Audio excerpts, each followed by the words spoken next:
Today I'm here with Joe Marconi from Johnson & Bell, who's going to talk a little bit about trade secret litigation cases he's been involved with and how computer forensics has played a key role in getting success for him and his clients. Joe, thanks for being on the show. Thank you, Lee. It's good to see you again. Joe, we started working together a long time ago. The first case that we had was one of my very first forensic expert cases ever. I think it was back in 2002 or 2003. It was the Liebert matter.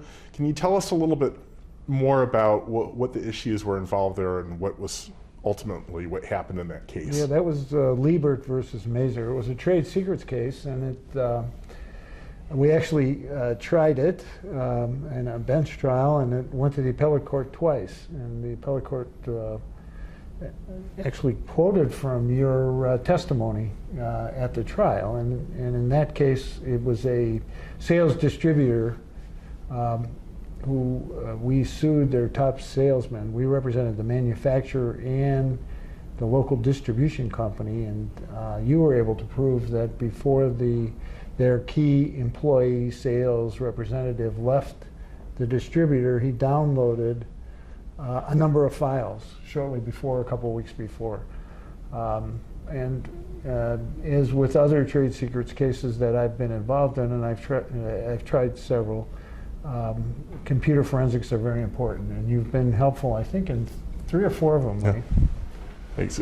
I remember we had one case we worked on where your firm was being accused of spoliation of evidence. Can you tell people a little bit about that? In that case, that case involved, again, and typically what happens, the trade secrets case, it's usually an employee leaves the company, or a sales distribution company terminates a contract with the manufacturer, and in the process they take trade secrets.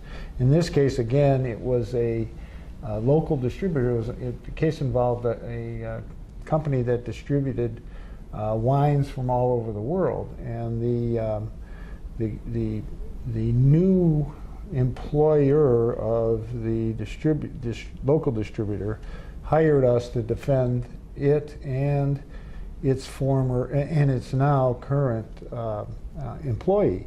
And we had her computer, and you did a forensic hard drive of the computer, or you made a forensic copy of the hard drive, and it was blank. And the court accused not the firm, but this particular distributor of destroying evidence, and that was the key issue in the case.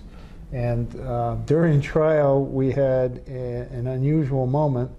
In the night before the testimony by your forensic expert, you were able to open it up and show that nothing was really destroyed. And at trial that day, the other side's forensic expert made a big point about how this hard drive had been wiped, and it had been wiped to destroy evidence of her misappropriation of trade secrets. And we then put on your forensic expert, and he testified. We displayed it with a screen and everything, and he opened it up, and the judge threw her pencil down on the desk, looked at her law clerks who were sitting there, and said, "This does not happen every day." Yeah, I recall that was a situation where the hard drive, the other experts said the hard drive was completely wiped clean based on his testing of that drive on a PC, but in fact, I had my expert stay late that night and connect the drive to all different types of computers. And when it was connected to a Macintosh computer, lo and behold, it prompted for a password to decrypt the hard drive. So the hard drive was actually encrypted.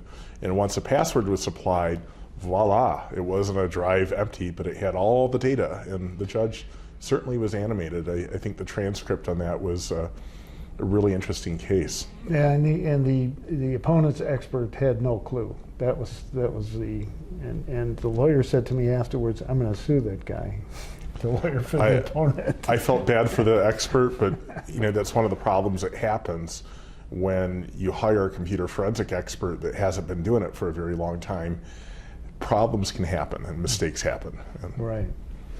And you know, for the most part, you know, the times we've used, you have dealt with trade secrets, and you know, I also remember the case that we recently tried last year in federal court regarding a Chinese manufacturer, and again, an employee left a manufacturing company, started a competitive distributorship here in Chicago, and employed a Chinese manufacturer to make products for the same market.